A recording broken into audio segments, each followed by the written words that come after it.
Hi, I'm Alexis. My pronouns are she, her. I have borderline personality disorder and I am a social media manager. And I'm going to be talking to the lovely Dawn about how to stay emotionally healthy online, specifically on social media. So, do you want to introduce yourself?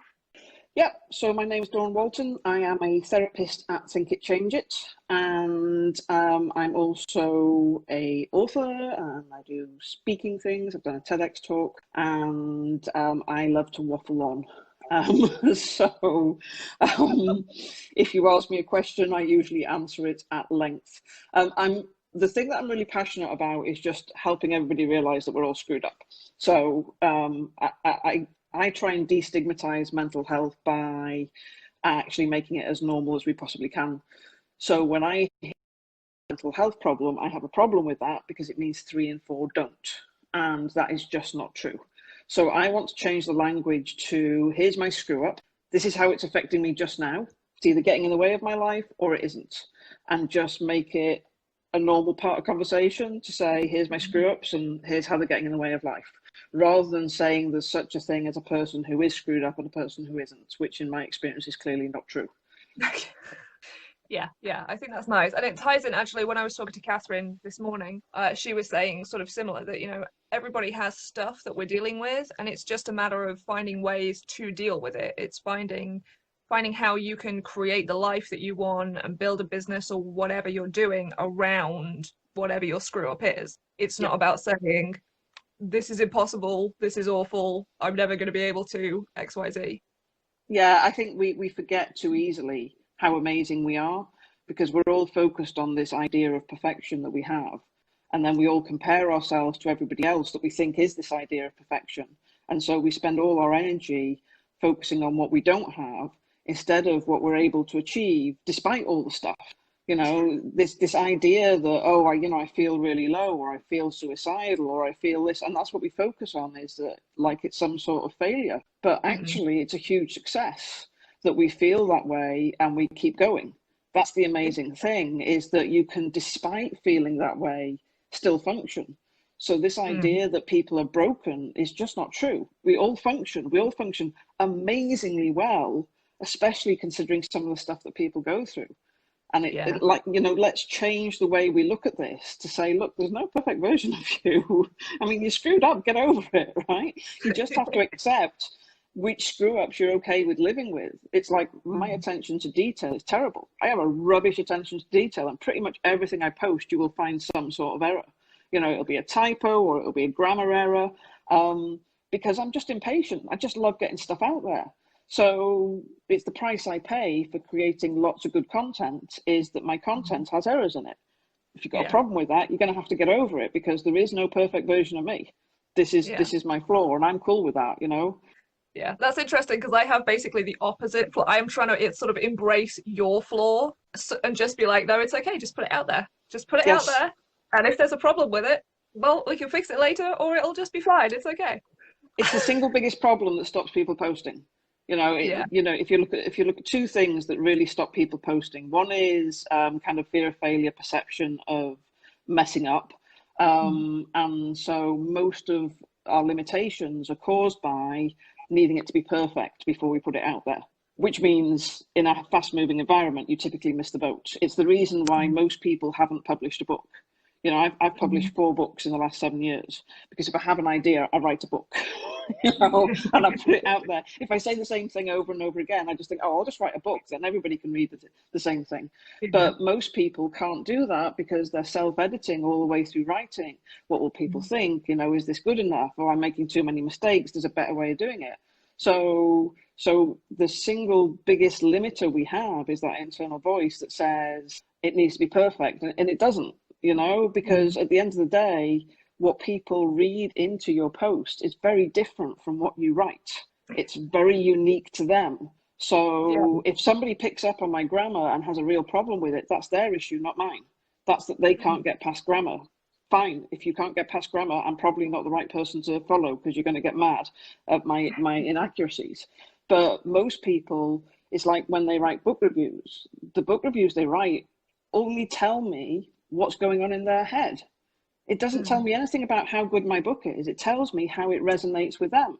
And I have no control over that. So this kind of perception, fear of failure leads into the second limiter that we have, is this imposter syndrome that pretty much everybody has, is I'm not good enough to speak out for myself. Who am I to say this sort of stuff?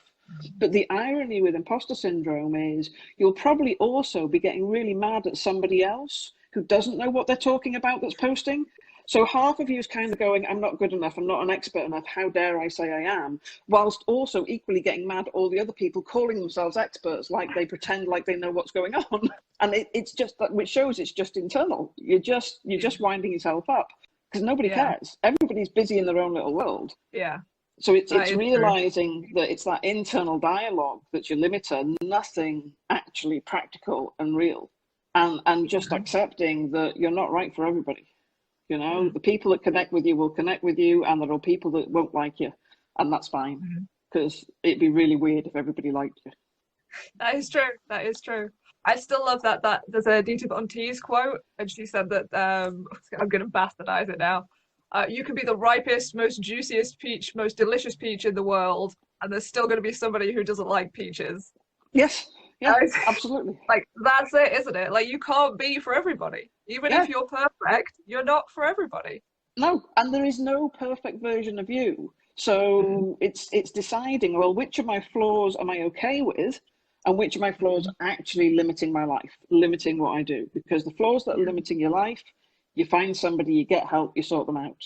But the flaws that aren't limiting your life, you just go, hey, this is my stuff. This is what I have to deal with. You know, instead of always thinking that there's something wrong with you and you always have to fix it. People aren't broken. People are amazing. As I say, people function. Despite feeling at the lowest lows, they still keep going. And instead of realizing that they keep going, even when they feel rubbish. I mean, think about that. The amount of determination it takes to keep going when you feel rubbish, when you feel not good enough, when you think everything you do is going to be taken badly. To post even one thing when you think all of those things takes a huge amount of determination, which means there is nothing that you can't do. Because if you've got enough determination to post when you feel rubbish, then anything's possible if you start feeling okay about yourself. Yeah, that's a good point. Yeah. And that's the thing, we focus on the fact that we feel rubbish, not the fact that despite feeling rubbish, we have all the qualities that we need to keep going. Yeah. Yeah, no, that is true. And I think a lot of the small business owners that I work with have sort of some, maybe not specifically a mental illness, but they have those issues, those hang-ups, those thought processes that sort of stop them, and they're like, oh, I can't do this, oh, I can't do that, I can't post that. And it's kind of weird for me because I have those same things. And when I'm talking to them, I'm like, no, but look, you've just got to be authentic. Just if that's how you feel, just say it. You know, just that's how people say, oh God, I just feel like hell and I need a week off social media. And you put a post up that says I need a week off social media. People are going to be like, God, yeah, I wish I could take a week off social media. And somebody's probably going to see that and go, yeah, I'm going to take a week off social media now. Yeah. You know, that's how you connect with people, is just by being open about, you know, who you are and your struggles. Yeah, I think that's a really important thing. You know, I get accused of oversharing, and in many ways I do overshare, because I have a stream of consciousness ever since I was first on Twitter in like 2010 or something ridiculous like that, you know. Actually, I think it was earlier. I think it was like 2008, 2009. But ever since I was first on Twitter, I've got into this habit. It was a perfect platform for me. I have a thought, I spew it out. I've always been that kind of person. And so when I share, one of the things that's been lovely as I've been through my own journey is we all have wobbles, we all have dips and all that sort of stuff. But I'm at the stage now where my friends on social media and such likes will remind me of how far I've come. And actually, I like to share the stuff because I like to share when I'm struggling, because I get to see when I'm not struggling anymore, and other people get to see when I'm not struggling anymore. So I have a great group of friends who are not, you know, oh, hugs kind of people. They're, you know, they're good, practical, very often remind me of evidence of other things or giving me different perspectives when I'm struggling. So I'm the sort of person, I'm very comfortable with that sharing. And a lot of the time I do it so that other people don't have to, because I'm okay with doing it. So I don't expect anybody else to do the same as me. Sometimes actually me doing it means that you don't have to. So I'll put it out there, and I don't care what people think. I don't care. I don't need them to give me approval for it. But I do need people to realize that we all have our struggles, and what you see is not what is actually happening.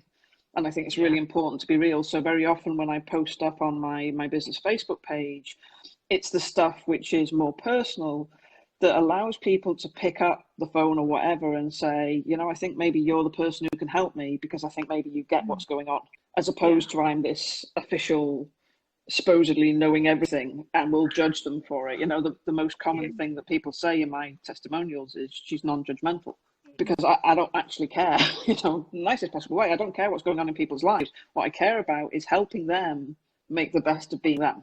I get stuff out the way so they can carry on being themselves, and just think that people are amazing in that context. So yeah, you know, sharing and what you put out there is a very personal thing, and nobody can tell you what you should and shouldn't do on that. You have to do, as you say, be authentic to yourself. And if you're not comfortable with it, if you wouldn't talk to a friend about it, if you wouldn't put it out there on any platform, then don't put it out there.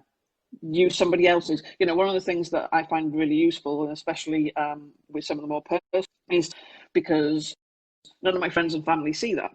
Right? So if I've got a friend who's really struggling and, you know, has got a husband that's annoying them and they're feeling the burden of the family, I know if I put that on my Facebook, my husband will read it and he'll feel bad or he'll say something. Whereas if I comment on one of my friends' statuses, I can let rip. So, you know, it's quite a useful technique to do when you're trying to manage how much people see. Yeah. I think knowing what you're comfortable putting out is really important. And something I see a lot actually with social media is that people don't think about it in advance. They don't consider sort of what their boundaries are. And so they get really quickly swept up in like World Mental Health Day, and suddenly everybody is posting about their mental health and their trauma and the things they've been through and how they dealt with it. And there's this sort of drive to be a part of it. And people who aren't comfortable sharing it share something. And then afterwards they're like, I wish I didn't want to put this out. This is the worst. Oh, I don't feel comfortable. I don't feel safe. What have I done? And I think it's so important to consider in advance where your boundaries are so that you don't get swept up in that the same. I think one of the things that I try and talk to lots of people about is inevitably when you go on a journey and you're working on yourself and you kind of feel this before and after phase, you feel almost an obligation to share that with other people, that, you know, now you have a responsibility to help other people see it. But every time you tell your story, you bring it to the front of your mind. Not only do you bring it to the front of your mind, you add to it, because you add what you now know, your new understanding. You add other people's comments and other people's input, which means that when you store it back, not only is it stored in the easy access place in your brain, but it's bigger. So every time you tell your story, you make it bigger. And that inevitably has shockwaves that go in the way you feel. So, you know, I've spoken to quite a few people and sometimes potential clients who will disclose stuff for the first time. And then they will have maybe a week of really struggling. And they're like, well, I haven't done anything. And you're like, well, we have, because you've disclosed something, which means you brought it forward, you've added to it, and then you've stored it back bigger. You know, when I work with somebody deliberately, my goal is to store it back smaller, is to diminish what it is so it doesn't have the ripple effect. But when you just do it in conversation, you make it bigger. So I see amazing people who stand up there on stage and they tell story of horrific trauma, and they do it repeatedly and write a book, which means they are day by day always in part living it. And that takes a massive toll, and it takes a lot of strength to be able to do that on a consistent basis. And I think that's what people don't realize, because they feel this obligation to share. They don't realize actually there is a very significant ripple effect every time you share, unless you make it smaller when you store it back again. So yeah, you have to be really careful about what you share and be aware. And I think awareness is a drum I bang lots, just be aware of what's happening so that you can do whatever self-care, or you can just forgive yourself having a really bad day. You just say, I know why, I'm just going to have to go through it. Yeah. And I think that's important is allowing yourself those bad days. Yes. There is a lot of talk about, oh, think positive, do a gratitude journal, just focus on the good things in your life, and it's like, well, yeah, but everybody has a bad day. It's okay. It's okay if you wake up one day and you just don't want to get out of bed. Like, it It's happens. back to that perfect idea, isn't it? It's like this weird, crazy perception we have that we're all kind of godlike creatures who are perfect, and all we do is focus on our imperfections all the time. It's like, it would be really freaky to be happy and up all the time. You're not. You're going to have bad days because you can't enjoy the good days unless you have the bad days. You're going to regret stuff you post. You're going to be like, the amount of times I'm like, oh God, and Instagram, because you can't edit Instagram. You can edit Facebook. Newsletters and Instagram do my head in, because if I get a typo in them, I can't do anything about it other than delete the post and start again. Newsletters, you're totally screwed. And my books are all on audiobook, and so that means I have to sit and read my books, right? So I record my own books onto audiobook, and it's really tedious. Can you imagine? So about 4 hours long, right? So for 4 hours I'm recording this thing, and I self-publish. Apart from the first, the Caveman Rules book, they're self-published. So inevitably, there are certain issues in the books, right? So I'm sitting there reading them out loud. And that's the best way to edit a book, by the way. If ever you want to edit your writing, read it out loud. So I'm reading it out loud, an already published book, and I come across a sentence that doesn't make any sense, or, form instead of from, or something basic like that everybody who's proofread it, including me, has missed. But it's too late because it's published, and I'm reading audiobook. And you're just like, oh, shocks to my attention to detail, But it's just, you just have to go, right, this is just, it is. I can't change the world. I can only focus on what next, and maybe I'll put structures in place to try and make it a bit better next time. But those structures aren't going to delay it being published because I have no patience. So, I can't be afforded. If you ask somebody to read something, they say, yeah, I'll get it done by the end of the week. And you're like, but it's Monday. I can't wait 5 days. That's ridiculous. The world's going to change so much in 5 days. The hardest thing was my first book, which was published through a publisher. They kind of got the cover ready. It took like 4 months from when the book was written to actually get it in the Amazon store. It's like, it's 24 hours normally for me. Once it's done, once I've got the cover design, it's up there, it's in the Amazon store. It's like 24 hours, and that feels like a long time. It's refresh. Is it there yet? It's like, honestly, I'll do it by the end of the week. I don't understand the importance of time. But yeah, so me and scheduled posts, for example, you can imagine me and scheduled posts do not get well together. Right? Because it's like, I have something comes up in my feed. I think that's really cool. I'll share it on my page. When something else comes up, what I should do is I'll save that for tomorrow and I'll share it tomorrow, or schedule it if Facebook allows you to actually do it, because it keeps on changing the format. But I go, oh, that's really cool. I'll share that too. So like, off we go. That's tough. There is no perfect version of me. So there's other things I do well, and those things I just have to accept that I could do better if I was a little more patient. Actually, talking about sort of the impatience thing, I don't know if you've watched The Social Dilemma. No, I haven't deliberately, because everybody talks about how good it is. It is very good. It is very good. I watched it. I thought it was very good. But a lot of it's focused on the algorithm. And it sort of looks at how social media is designed to keep you clicking, to keep you wanting more, to keep you sharing right now. Yeah. So I'd be interested to sort of know about the brain processes behind that, because obviously the designers who are creating the algorithms and the platforms themselves are really deep into the sort of psychological, how it works, how to get into your brain. So I think it'd be really useful for people to have sort of some idea of A, how it works, and B, how they can not fall for it, basically. So our brains are programmed for instant gratification. So most of the time we think we're in control, but we're not. Our brains are in switch off mode. So for example, if I ask you to think about what you had for breakfast this morning, there'll be a few things that happen in your head. The first thing is your brain will search for the word breakfast to work out what I mean. And it will work out quicker than Google that it's a meal that you have at the start of the day. It'll use that information to access your specific memory over breakfast this morning. Now, if there was some emotion over breakfast, the next thing that will happen is you'll begin to, in part, feel that emotion. Now, I've said one word, I've said the word breakfast, and all of that's just happened in your head. And you thought you were listening, but you weren't listening because you were thinking about breakfast this morning, right? So if you think, I can do that with one word, if you imagine what happens all day, every day. So all day, every day, we're not really here. Our brains are matching, our brains are scanning. And the reason we're scanning is we're looking for something that could hurt us, basically. Because if we come across something that could hurt us, thinking is going to be too slow.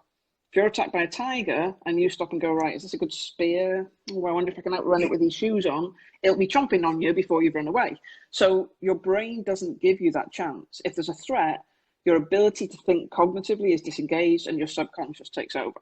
When the moment's passed, your brain gets switched back on again. Now, that whole process happens without any banners or warning lights telling you it's happening. So as far as you're concerned, you're thinking all the way through, but you're not, because your brain's being switched off. So it is normal to be in a brain switched off state.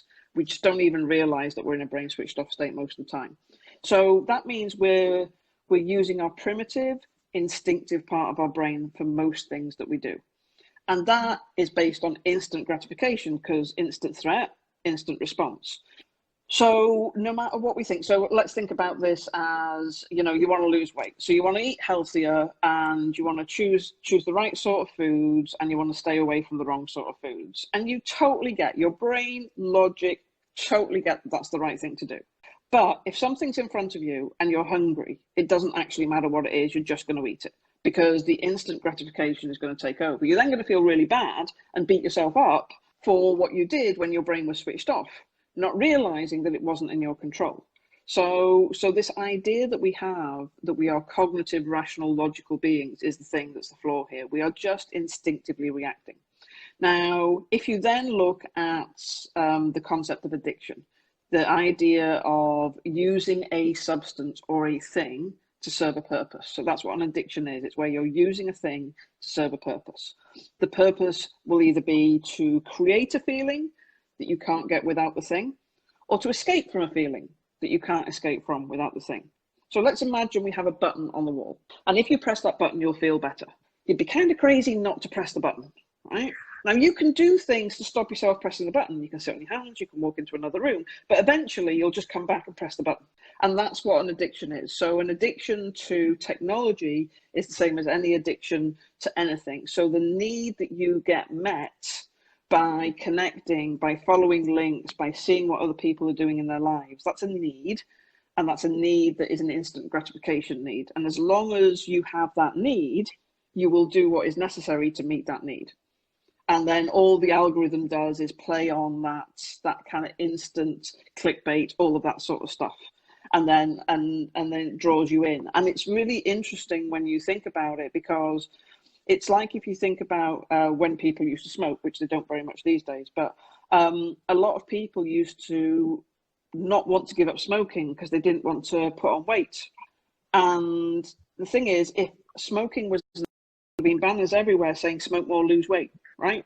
But there weren't, because what happened is smoking served the need. When you're not smoking anymore, the need still existed, so they substituted the need for eating or doing some other activity. And that's why a lot of people who gave up smoking gained weight, just because the need still exists. So as long as the need still exists, you will do the instant gratification at some kind of point. And it's just recognizing that. And I think that's why it opened a lot of people's eyes, because you see a lot of people kind of, put your phone down, just step away, do all of this sort of stuff. Some, and this makes me feel old, but like 20 years ago, maybe a little bit more recent, but I used to do a consultancy job, and I used to travel all over the world, which used to mean that I was sat in airports a lot of the time for many, many hours at a time. And then BlackBerry brought out their first BlackBerry device, and it was fantastic because I could sit in an airport and I could do email.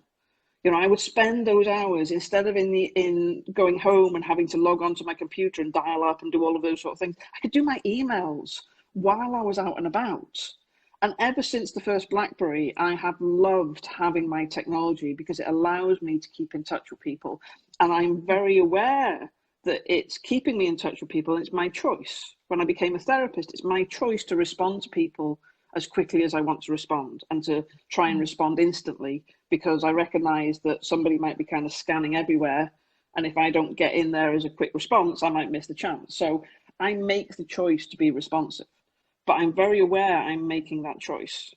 And I'm very aware when I'm in company, if it's the sort of company that is not also making the same choices as me, then I should put that to one side, or I should not mix with them because I need to be online, you know? So I'm very aware that I'm choosing to stay very connected. And that's my personal choice. I don't expect anybody else to make the same choice as me. I expect everybody else to make their own choices. But I also don't expect anybody to say to me, put your phone down, it's bad for you. It's like, you don't know. Actually, for me, it's good for me. I like being connected. I don't have many people close by. For me, I like that sense of knowing what's going on in other people's lives. But that's my personal choice. And I think that's where it comes back to the fear of failure, the imposter syndrome, the internal voices. They stop us listening to our own gut to say, this is okay for me or this isn't okay for me. It's not just what everybody else says. It's not just what some book says or what some amazing, everybody says is an inspirational talk or whatever it is. It's all unique to you. And if it's damaging you, change. If it's not, that's okay too. You know, it's okay to do whatever works for you, but awareness, same thing, right? So the social, whatever it's called, documentary was great for awareness, because sometimes people weren't aware that they were being sucked in and that it was part of an addiction cycle. I think that is the important thing. Actually, I wrote a blog post about it, and that was sort of some of what I was saying, was that I think it did a really good job of explaining to people who aren't in the techie industry, who aren't working in social media, because a lot of the social media managers that I spoke to, the whole conversation was like, yeah, well, we knew all of this. But most people aren't working in social media. Most people aren't aware of all the stuff that goes on behind the scenes of tech. And I think it did a really great job of introducing people who don't have that basis in tech to what is actually happening and how social networks are essentially manipulating people and how they are playing on your own weaknesses. And I think, like you say, it is all about awareness. And if you can sit down and think like, okay, so and so sent me a message, do I want to read that right now? Is that something I really need to read right now, or am I just wanting to read it because I've seen the notification and what if I miss out on some important information? I think just checking in with yourself and like why you're doing things is so important. It depends on the level. You're quite right. Depends on the level of engagement in this space that you need. You know, I talk about Google juice all the time. You know, and my first degree was in computers, so I think algorithmically anyway. So I'm very aware that Google wants to make sure that when you search, it delivers a result that matches what you're looking for. That's the main reason for Google existing. And if they don't do that very well, then people will use other search engines. So Google's whole algorithm is geared to understand enough about you so that when you search for something, it doesn't just show you something. It shows you the something that's most like what you want to see, so that you'll think Google's great. And so if you were to search for Trump, for example, so if you were a Trump fan, if you just searched Donald Trump, you would find lots of positive stories about what Trump had done. If you are against Trump, you would find lots of stories about bad stuff. If you had never, ever done anything around Trump or commented on anything before, you'd probably find out about his apprentice stuff, some of the president's stuff. You'd find something a lot more neutral. But people don't realize, they think I'm Googling, therefore I'm searching everything that's out there. And you're not, you're getting a biased view back. That's the way Google has to work, you know, and it's understanding and understanding some of the psychology that these companies use in the same way as when you put stuff on social media. You know, it's okay to know that you've got something great, but if you can't express why that's great for everybody else, it doesn't matter how good it is. And I always said when you were working, there were two things to do your job well. One is you had to do your job well, but two is you had to tell people how well you were doing your job. If you didn't do both of those things, you wouldn't be successful. If you only did one of them, whichever one it was, you still won't be successful. And it can be frustrating. And again, tying back to imposter syndrome, it can be really frustrating when you know you've got something good, you know you've got good content, you've got a good product, and you put it out there and you go, and then nothing comes back. And then other people seem to be, who seem to have something far inferior to yours, are just flogging it and getting it out there. And, that can be really demoralizing. But you have to look at it from, it doesn't matter what I think. What matters is what everybody else thinks. Yeah, it's true. Are there any questions that people can ask themselves that might help them figure out whether they are addicted to social media, whether it is feeling a need for them in that moment, or whether it is just that they are making a choice to access it? An interesting question, that one. I guess the first thing is that, all behavior serves a purpose and all behavior has a positive intent. There's two really important phrases to remember, and it can be really hard to believe the second part, it has a positive intent, but your brain protects you at all costs, and sometimes it does some really crazy stuff, but it's still trying to protect you. So if you were to start off with all behavior has a purpose and all behavior has a positive intent, and then ask yourself, if there was a part of me that had a reason for doing this, what would be the intent of this part? If this, if I was to talk to this part of me and say, what are you trying to protect me from? Or what's the intent that you're creating? What would the answer be? And that's the first thing. So the first thing is to realize that there's not one version of us. There's lots of different parts. We're different parts in this scenario than we would be with our friends, than we would be as a daughter, than we would be whatever, so we have lots of different versions of ourselves, and each version has its own strengths and insecurities. There are things that you would do when you're doing your social media stuff that you wouldn't do for yourself personally. And as you say, you'd advise your clients on something and you'd be like, I still struggle with this myself. So it's not you, it's a part of you. So the first thing is to separate out the part of me from me. This is not who I am, this is what I'm doing. It's a really important difference. Father Christmas is to blame for all of this, by the way. So you may not have realized this, but Father Christmas has a naughty and a nice list, right? So how naughty does a child 365 days of the year to get on Father Christmas's naughty list?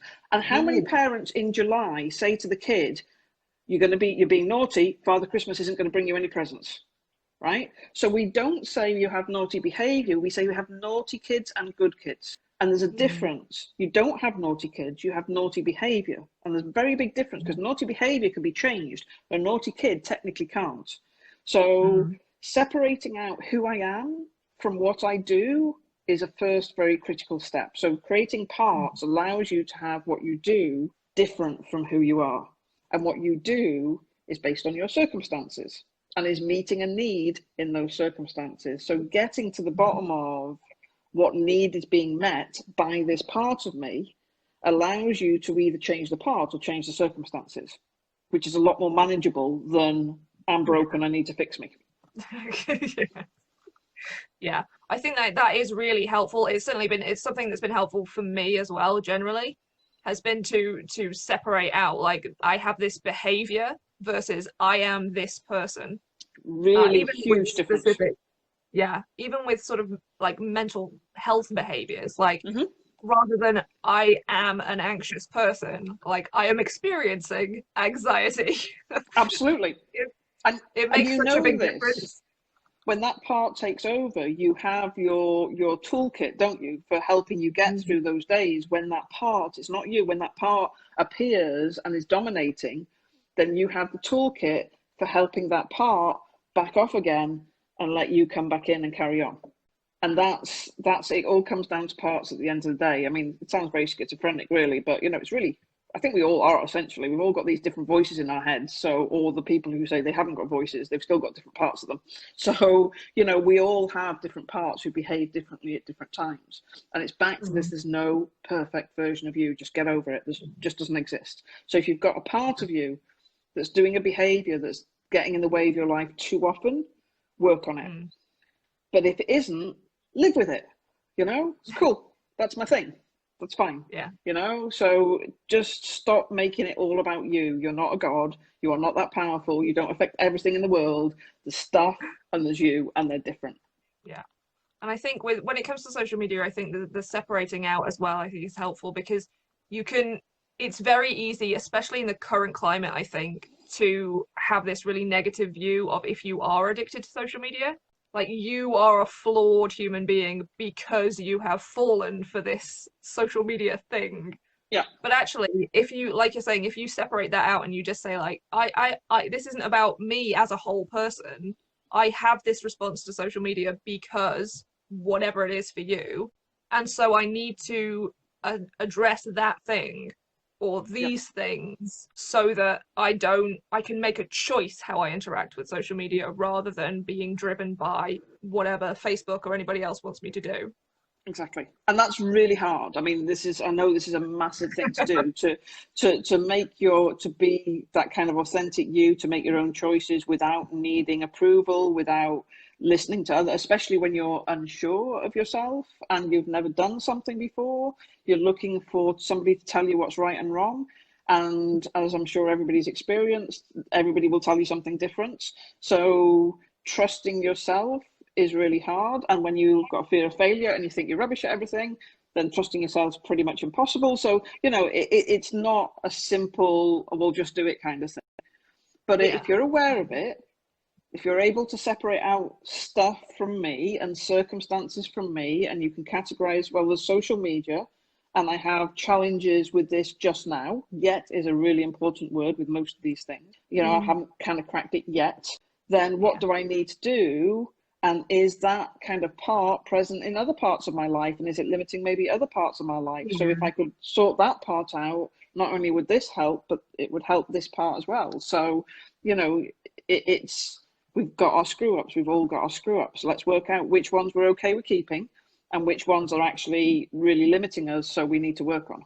I think that's really helpful there. That's really, really useful advice, I think. I try. Is there anything you would specifically like to talk about? No, as I say, light blue touch paper and stand well back. It's probably worth mentioning my book. Yes. Because also really rubbish at doing things like that. There are several. The latest one is this one. We're all screwed up, and that's okay.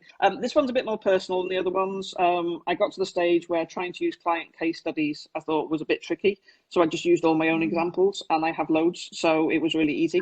I've tried to make it not too triggery. It can be a bit heavy in part, but the idea is showing that no matter what, there's the other side, and that is the no matter what, and generally the feedback is that message is coming through clear and strong. So it's a very practical, this is why your brain makes this happen, this is why these things lead to these things, and it does all that sort of stuff. So this one's on paperback, ebook and audiobook, and on Monday, which is my birthday, it will be free for 5 days on ebook on Amazon.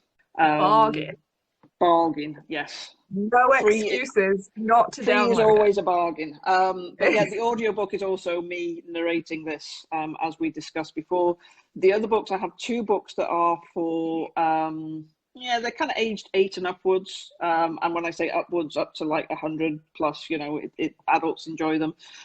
They're both fiction books, but they're self-help fiction, which maybe is a category I just invented. And they follow a 15-year-old girl. So the first one is called Diary of a Teenage Mind Reader, and it follows a 15-year-old girl and just a week in her life where she has to deal with school, friends, boyfriends, family, all the stuff that comes up. And she has a ninja and a caveman WhatsApping her all the way through, giving her different kind of signals about the way she should interpret stuff.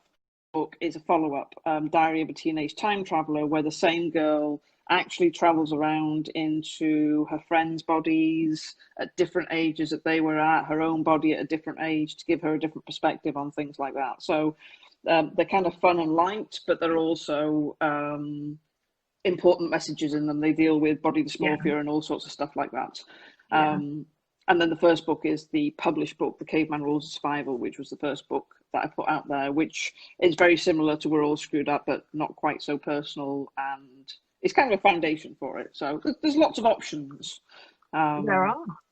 The only one that's not an audiobook is Diary of a Teenage Time Traveler, which is the last book I wrote, which I haven't got round to recording yet. I'm struggling with the motivation to sit and read. The problem with the fiction books, when you do a fiction book, you have to do voices.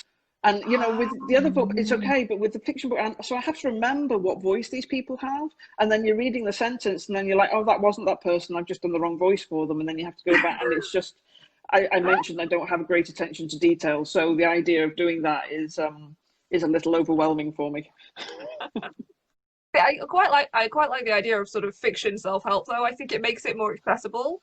Because I think a lot of people have this sort of hang up that they shouldn't be reading self-help or they shouldn't need self-help books, or, you know, I'm not the kind of person who reads self-help books. And it makes it, if you choose to read a self-help book, there's some level of you going, I need help. And some people aren't quite there yet. Whereas if it's fiction, I think it's easier to sort of distance yourself and be like, this isn't about me, this is about this fictional character who might be having similar issues to me, but they're not me. So exactly. I can start figuring out what's going on without bringing up big questions about myself. It's a lighter read. I mean, I wrote it because these days about 75% of my clients are adolescents.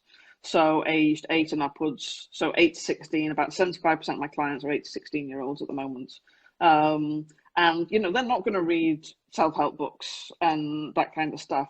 But they will read the fiction books and the ones that are struggling too much. An audio version of it gives them an option as well. And I've had people who've read it listen to the audio in the car with their kids, and it's allowed them to have discussions and things like that. So they kind of hit a market that's not got very much in there. So they kind of, I've got a super fan who's read both of them like 20 million times and is getting her mum to message me constantly saying, will you write the third book now, please? I'm making it up as I go along. But yeah, so it's a nice little, not too heavy, but with some important lessons kind of thing to tap into that middle group of people, like you say. So I mean, I basically have content all over the place, everywhere, you know, as I say, when somebody asks me your lockdown videos have been really interesting, especially the first sort of couple of months of lockdown. You put out so much really, really interesting videos and full of really great tips for just everything mental healthy. And I think so many people were struggling at the time, and I think they were really, really useful. And your video about masks, like anxiety around wearing masks, like that was so useful. Yeah, I tend to, you know, because I don't kind of worry about what I'm putting out there. It makes it a lot easier. So if somebody asks a question, I go, oh, that's interesting. People want to know that, and I'll do a video. So I did car park therapy. So on Instagram, under the car park therapy series, you'll see a load that I did when I was working in the college, and before I went in the college, I'd just do a 4 or 5 minute video. So there's loads of good content on there. My daughter wanted in, so there's some series with my daughter, which are definitely unique, and actually get more views than any of my other videos, because she is quite marvelous. Although I never record them live, because some of the stuff she comes out with is unbelievable and not fit for most adult ears, to be honest. So we always record them and then upload them afterwards just to be safe. So yeah, I just throw stuff out there.